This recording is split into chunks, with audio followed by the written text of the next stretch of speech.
Voici une autre incroyable expérience. On va faire des tests sur les joule-if, ce montage si mystérieux qui permet d'allumer une LED qui nécessite 3 volts avec seulement une pile d'1,2 volt. Le défaut de ce montage, c'est qu'il nécessite une tore de ferrite, un composant pas très rare mais que beaucoup de gens ont du mal à trouver. C'est pour ça qu'on va vous montrer comment en faire un sans tore de ferrite. On peut tout simplement le remplacer par des bobines, celles-ci sont récupérées sur les transformateurs, peu importe le diamètre, peu importe le nombre de tours, plus il y en a, mieux ça fonctionne. Il suffit tout simplement de lier les deux bobines, l'énergie arrive ici, fait quelques tours dans la première, ressort à ce niveau-là, et fait quelques tours dans le même sens dans la deuxième, et ressort finalement ici. On a les 3 sorties de la tore de ferrite. Et voilà, ça fonctionne, le montage c'est exactement le même. On peut même remarquer que le lien électromagnétique n'a pas besoin d'être très important puisque ça fonctionne à distance, jusqu'à 5 cm.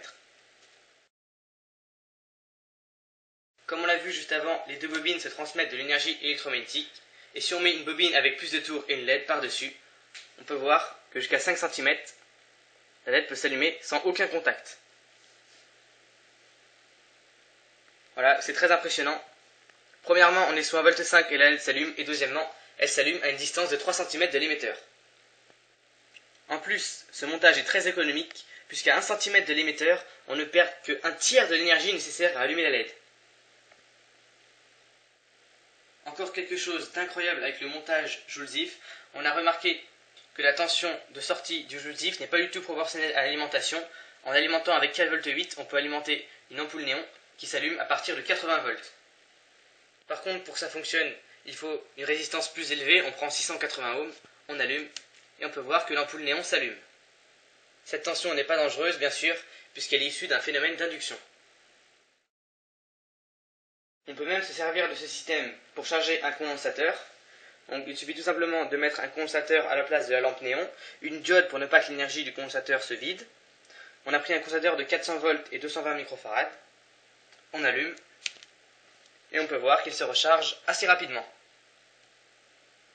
Pour recharger le condensateur encore plus vite, on met une deuxième batterie en série avec la première, ça totalise 9,6 volts.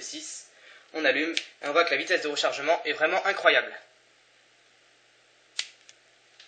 On va court-circuiter tout ça. Un deuxième essai. La vitesse de rechargement est vraiment très rapide.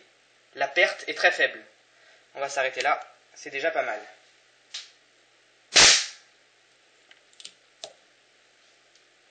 Avec un condensateur chargé, on peut faire des tas de choses, faire flasher un flash, faire un coil gun, faire des énormes étincelles. On peut même en direct, en rechargeant le condensateur qui se vide directement dans cette ampoule de 130 volts, on peut même l'allumer.